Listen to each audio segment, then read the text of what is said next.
Assalamualaikum makcik. Makcik, Assalamualaikum. Waalaikumsalam. Ahmad, lamanya kamu tak datang rumah ni.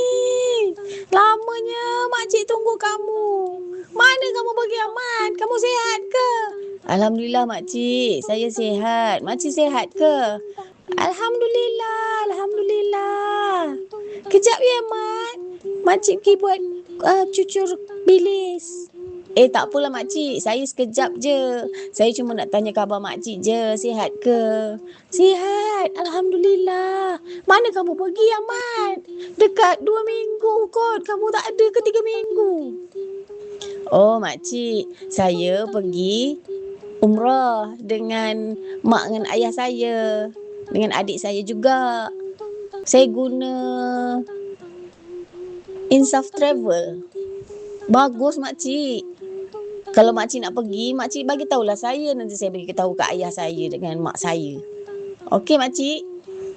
Okey makcik, nanti saya sembang lain ya, sebab saya nak kena cepat ni, nak pergi ke kelas tuition. Okeylah Ahmad. Kamu jalan elok-elok ya. Nanti apa-apa, datanglah sini.